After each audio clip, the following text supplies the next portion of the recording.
Welcome to my Days of Our Lives official channel. I hope everyone is having a wonderful day. Before we begin, please hit the subscribe button and give this video a thumbs up. Rafe questions Melinda's involvement with Sloan, and Theresa encounters an unanticipated supporter. Melinda packs up EJ's effects in the DA office, which is now hers.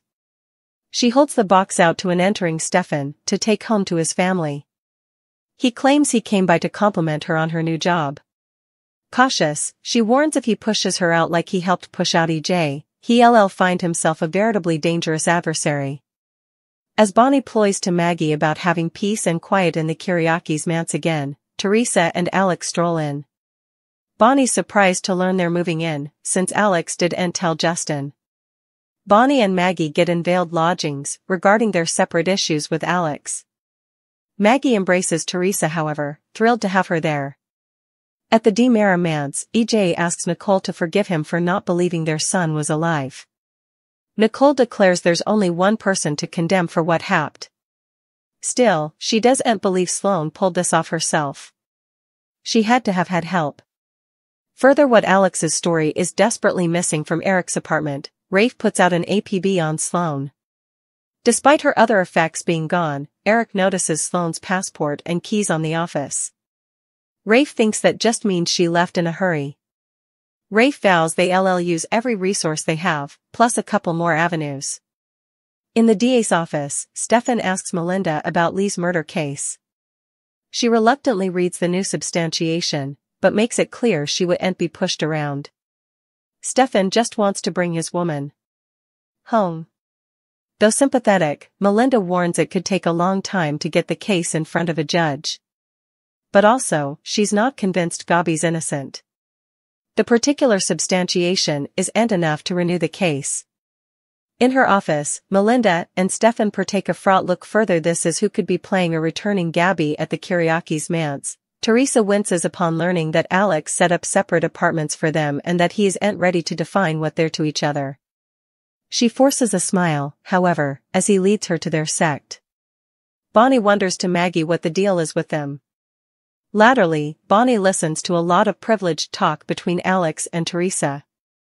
When she finds herself alone with Theresa, Bonnie is reminded of seeing her own bone signs when she first got involved with the Kiriakis.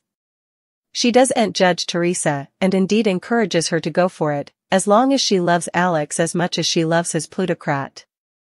Further, Sloan turns up in Day's promo at the Demaras. EJ tells Nicole all that matters is that they've their son back.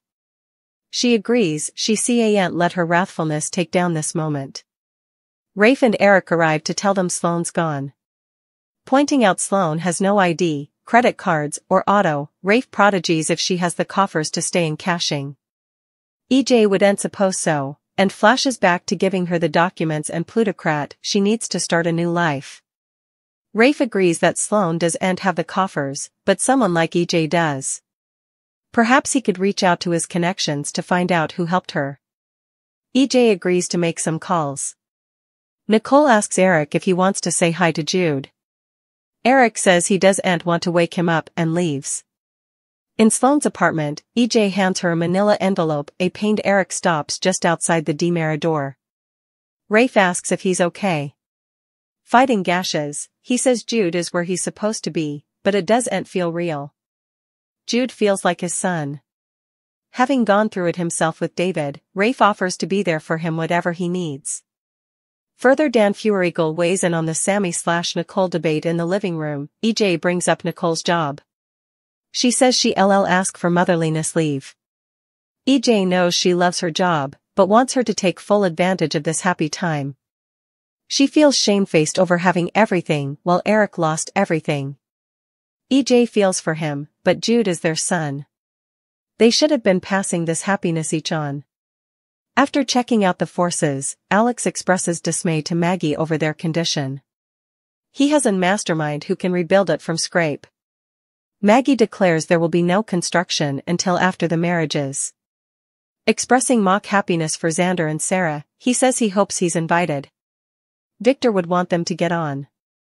Maggie wants that too, but she wouldn't assent to his every want just because he's the heir at law. He retorts that he's the future of the family and he wouldn't hold back because it might hurt her passions. Maggie knows he loves the trappings that come with being a Kyriakis, but it also comes with responsibility and immolation. Unless he's ready to embrace all of it, he's just playing at the job of being an heir at law. She pats his impertinence and strolls down. Further, the doubtful supporter EJ could turn to sitting at her office. Melinda scowls up at Rafe. Rafe stops in Melinda's office to bandy Sloan's exposure. Panicked, Melinda feigns ignorance over the baby switch. Rafe reminds her she helped arrange the relinquishment. Is he supposed to believe she knew nothing about it? She asks if Sloan named her. He confirms she didn't, but he needs to know he can trust her to see this through. Melinda assures him she's on the side of justice for all who earn it. A frustrated Stefan storms into the Demera manse. He softens upon learning about Jude. Meanwhile, Eric comes home and tearfully looks at a picture of the boy. Stefan and Theresa's steamy affair, will a job offer spark a new romance? Days of Our Lives spoilers and updates tease temptation may be ahead for Stefan Demera, Brandon Barish, with Theresa Donovan, Emily O'Brien. Stefan loves Gabby Hernandez Demera, Sherry Jimenez, but fell in bed with Ava Vitali, Tamara Braun, so who's to say he wouldn't cheat again? Days of Our Lives spoilers, Gabby Demera will ultimately find out about Stefan's affair secrets and Salem du'n't stay retired for long, so it's only a matter of time before Gabby discovers that Stefan had a fling with Ava. Still, and really tries hard, he might be suitable to get down with it as a one-time mistake, if Stefan apologizes unfeignedly. Still, there's a possibility that Stefan might be tempted by another seductive director at the bistro, especially now that he's considering offering the job to Theresa. With Ava no longer in the operation position, Stefan needs a relief and Theresa needs a job. Sounds like a match made in heaven, or more likely, that other place. After all, plenitude of devilish stuff has happened recently, moreover at the bistro or around it outdoors. Clyde Weston, James Reed, using it for a medicine running front. DOL spoilers, sure deal job offer. It's a sure deal that Stefan will offer Theresa a job at the eatery. They've formally bandied it compactly, but not as a cook, like Ava was. Still, he does believe she'd be a good fit and could potentially help ameliorate the business with her smart directorial ideas, and the eatery needs to ameliorate its character post-Clyde. No Bone knows that better than Theresa. The New Year's Eve party where her and Brady Black's, Eric Martsolf, son Tate Black, Leo Howard, was busted was at the bistro. Theresa could come up with some excellent marketing ideas to draw guests to the new and advanced bistro. No mistrustfulness, and Stefan's formerly hired a cook to replace Ava.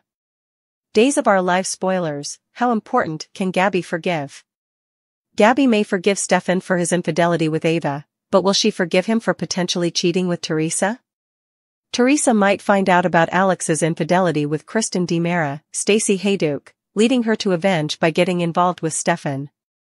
The recent changes at the bistro could be indicating unborn developments. Perhaps Stefan's marriage falls piecemeal because of Ava, and Theresa's relationship is destroyed due to the Wolfoni reproach. Still, they could find solace in each other and start a new relationship. It's intriguing to note that Emily O'Brien, who used to portray Gwen Rizek, had a strong passion with Jake Demera.